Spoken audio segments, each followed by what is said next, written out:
Olá, meus amados e amadas que nos acompanham em nossas aulas de direito penal. Continuando com nossas aulas, hoje nós falaremos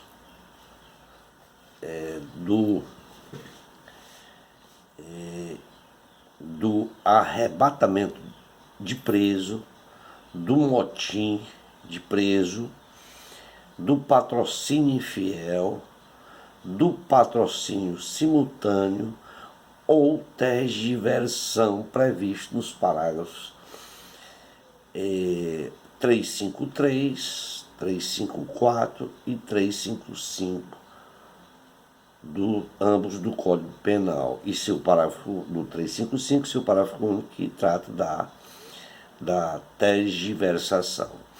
Em nossa última aula nós falamos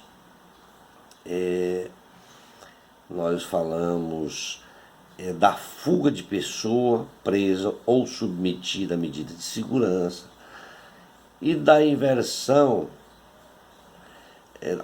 e da evasão mediante violência contra a pessoa previsto no artigo 350 e 352, ambos do Código Penal. Antes de iniciarmos nossa aula, gostaria de pedir a todos que fizessem sua inscrição no nosso canal, nos ajudem para melhorar o conteúdo da aula. Ficaria muito agradecido a todos aqueles que assim o procedessem. Obrigado. Bom, iniciemos falando do arrebatamento de preso previsto no artigo 353 do Código Penal. O artigo 353 trata de que arrebatar preso a fim de maltratá-lo do poder de quem o tenha sob custódia ou guarda tem pena de reclusão de 1 a 4 anos, além da pena correspondente à violência. Bom, o referido artigo, ele nos remete a consistir que o fato, certo, é de que o sujeito ativo, ele arrebate o preso com o fim de maltratá-lo, retirando do poder de quem o tenha ali sob sua guarda ou sob sua custódia. Tá? Esta conduta ela é tipificada pelo verbo arrebatar, que significa tirar com violência ou força, arrancar. E nestes casos o crime ele não vai se configurar pela mera subtração, mas pelo arrebatamento. Tá? Se houver apenas a mera arrebatação, a subtração sem a violência ou ameaça, não se configura.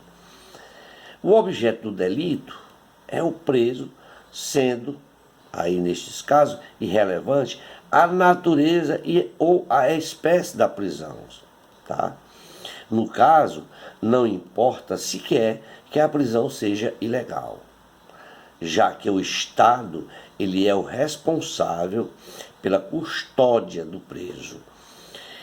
Não importa também o local no qual se acha o preso, desde que se ache custodiado ou sob a guarda pode ser de carcereiro, numa escolta policial, ou até sendo conduzido por um oficial da justiça. Tá? Basta que seja aquele preso afastado do local onde se encontra para ser submetido a maus tratos, esses maus tratos, eles vão desde a simples injúria ou até o cúmulo do homicídio. A conduta típica consiste em arrebatar, que significa arrancar, retirar com violência o preso do poder de quem o tenha sob custódia, tá? Ou guarda, né? Quando ao termo maltratá-lo, este termo ele tem variadas significativas, que vai das vias de fato, do tratamento vexatório, do linchamento ou até do homicídio. Devemos observar que é relevante aí, no caso, como eu falei anteriormente, que a prisão seja legal ou ilegal, para que se caracterize o delito em que acabamos de falar. O crime é de forma livre e a conduta pode ser praticada por qualquer meio. Observemos que com a lei, observemos que a lei ela utiliza a expressão do poder, abre aspas, né? Do poder de quem o tenha sob custódia ou guarda. Tá? Portanto, pouco importa se a prisão era legal ou ilegal, pois a finalidade do sujeito é provocar maus tratos no preso e não de livrá-lo de eventual abuso do Estado, né? Quanto ao delito, quando o delito ele for cometido com emprego de violência à pessoa, haverá aí a imposição cumulativa da pena simultânea da violência. As vias de fato, elas podem ser utilizadas como violência à pessoa. No entanto, aí nesses casos serão absolvidas essa violência será absolvida pelo crime previsto no 353, tá? Que é em decorrência das subsidiariedades expressas contidas no artigo 21 do decreto 3.688, que fala da lei das contravenções penais. Também é indiferente o local no qual o preso se encontra no momento do arrebatamento. Isto se dá se no interior do estabelecimento prisional, ele pode se dar, aliás, no interior do estabelecimento penal ou prisional, na viatura para transporte, seja para o fórum ou para o médico, no camburão para uma remoção a presídio diverso, ou em qualquer outro lugar. Basta que o preso seja retirado do poder de quem o tenha sob custódia ou guarda. A conduta típica é arrebatar preso, a fim de maltratá-la, do poder de quem o tenha sob custódia ou guarda. O objeto jurídico é a administração pública. O sujeito ativo é qualquer pessoa, e por ser um crime comum, ele pode ser praticado por funcionário público também. O sujeito passivo principal é o Estado e, secundariamente, o preso arrebatado, né? Tá. Falemos agora um pouco sobre o motim de preso,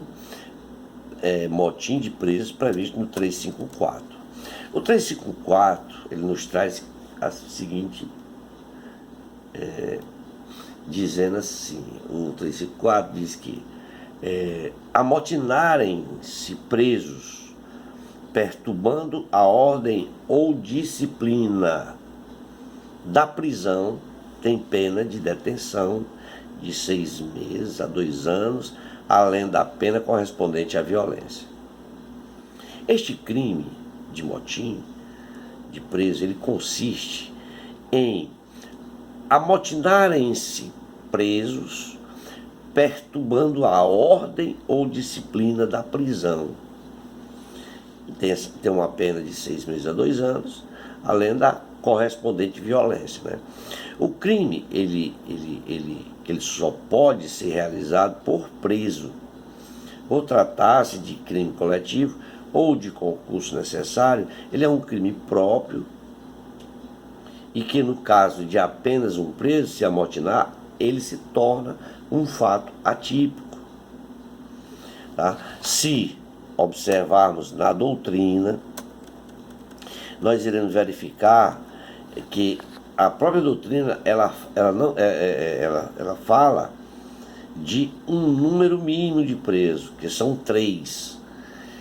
Mas existem posições mais cautelosas, que propugnam por estudo de cada caso, para poder verificar a possibilidade da configuração do crime. Haja vista sem entendimento majoritário de que 2 ou 3 presos não seriam capazes de danificar, certo, uma penitenciária. A lei, ela se restringe apenas a preso e não a internados. Por isso, é de entendimento existir relação com medida de segurança e que não há necessidade de ser no presídio. Pode ser também por ocasião de até uma transferência. Tá? É um crime que é considerado como crime material, que se consuma com a efetiva perturbação da ordem pública. No caso de que funcionários do sistema prisional forem tomados como refém, haverá nestes casos o concurso, certo, com o delito de cárcere privado previsto no 148 do Código Penal. Tá? No crime de motim, os sujeitos ativos somente podem ser os presos, por tratar-se de crime próprio, coletivo. Muito embora no Código Penal não determine o número de presos necessário para a configuração do tipo penal. A conduta típica vem expressa pelo verbo amotinar-se, que significa revoltar, manifestar-se contra a autoridade estabelecida. E nesse caso ele envolve aí também um número determinado de pessoas com uma finalidade comum. Tá? Este crime ele consiste no comportamento de rebeldia de pessoas presas, agindo para um fim de reivindicação justas ou não, tá? perturbando a ordem e ou a disciplina do estabelecimento prisional. O que se deve observar nestes casos é a irrelevância para a configuração do crime, de que se tratar de reivindicação justa ou não, a mera participação espontânea na rebelião já é suficiente para uma condenação. Ocorrendo aí nesses casos o dano ao bem público, a pena do crime de dano, previsto no 163, parágrafo único, inciso terceiro do Código Penal, será aí aplicada cumulativamente em razão do concurso material com a pena do crime de motim de preso. E também devem ser aplicadas as penas correspondentes à violência contra a pessoa. Devemos também lembrar que no caso de polícia militar, esses crimes estão previstos no Código Penal Militar, lá no seu artigo 182 do Código Penal Militar, que vai lá, que artigo vai consistir em que amotinar-se preso militar tem pena de 3 anos para os cabeças e aos demais detenção de 1 a 2 anos. Tá? Tudo bem, né? Bom, falemos agora um pouco sobre o artigo 355, que trata do patrocínio infiel e do patrocínio simultâneo ou tergiversação. Bom, o 355 diz que trair na qualidade de advogado ou procurador o dever profissional, prejudicando interesse cujo patrocínio em juízo lhe é confiado, tem pena de detenção de 6 meses a 3 anos e multa. O patrocínio simultâneo ou a tergiversação está previsto no seu parágrafo único, que diz que incorre na pena deste artigo o advogado ou procurador judicial que defende as mesmas causas, simultânea ou sucessivamente, partes contrárias. Ambos os crimes, eles são contra a administração da justiça. A administração pública, especificamente, na administração da justiça. O crime de patrocínio infiel, descrito no 355 do Código Penal, ele trata da conduta delituosa, significando dizer que há uma traição do dever profissional por advogado, que ao invés de proteger, ele vem a prejudicar a parte que o contratou. O crime de tergiversação, que o Código Penal também chama de patrocínio simultâneo, previsto no 355, seu parágrafo único, ele também é uma espécie de traição, que é aquela praticada pelo advogado que aceita defender na mesma causa partes que estejam em conflito, faltando com o dever profissional. Trata-se de um crime próprio, que significa ser infiel, desleal, enganador, quanto aos deveres profissionais. Se nós observarmos o Estatuto da Ordem dos Advogados do Brasil, no seu artigo 33, que é a Lei 8.906/94, determina que o advogado ele deve obrigar-se a cumprir rigorosamente os deveres consignados lá no Código de Ética e Disciplina. E o Código de Ética e Disciplina, ele regula todos os deveres do advogado, seja com a comunidade ou individualmente. O cliente, ele é outro profissional, entre o cliente e qualquer outro profissional. E ainda, também ele regula a publicidade, a recusa do patrocínio, o dever da assistência jurídica, o dever geral de urbanidade e além dos respectivos procedimentos disciplinares, né? O advogado, ele é indispensável à administração da justiça, tá?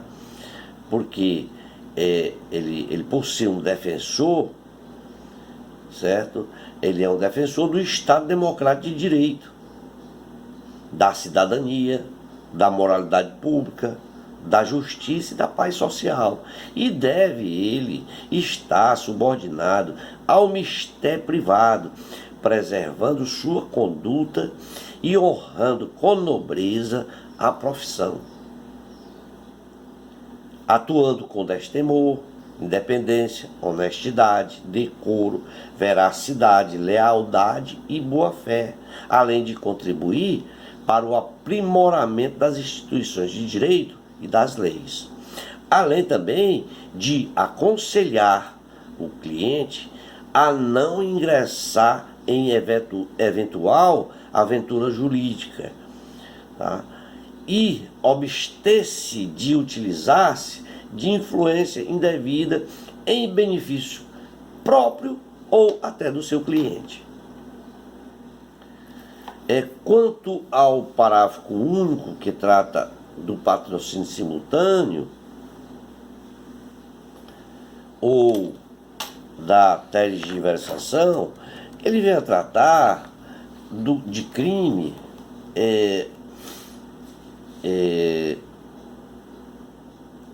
de um crime único. É um crime que envolve ali o advogado ou o procurador judicial que defende a mesma causa.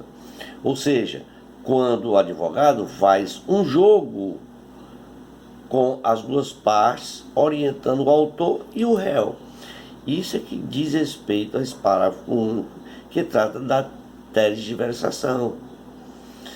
Quando se diz simultâneo, significa dizer que é o jogo do advogado com o autor e o réu, com orientações simultâneas.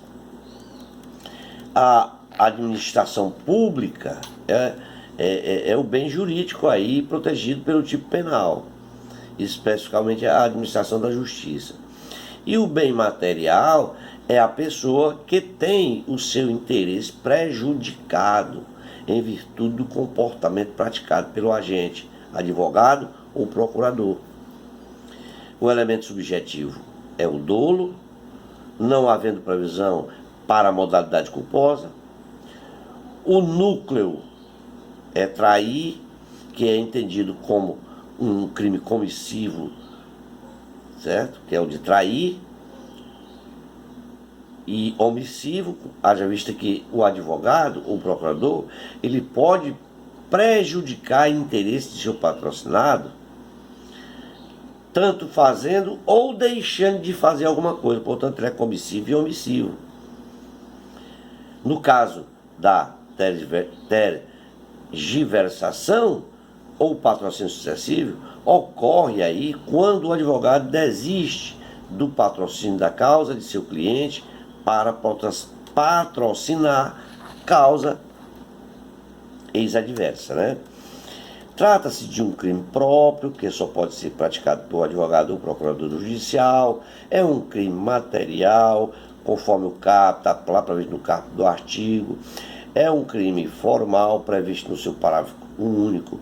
É um crime plurissubsistente, unissubjetivo, instantâneo, comissivo e omissivo. E a ação penal é pública incondicionada.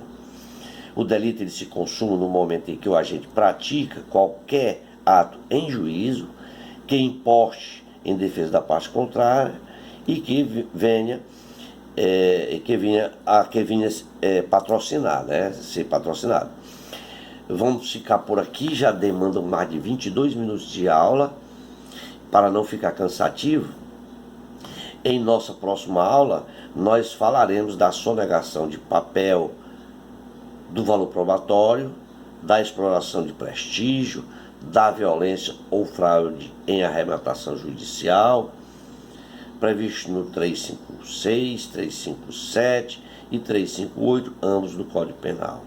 Obrigado a todos, espero ter contribuído e até a próxima aula. Espero contar com todos vocês com a sua inscrição no nosso canal. Obrigado e até lá.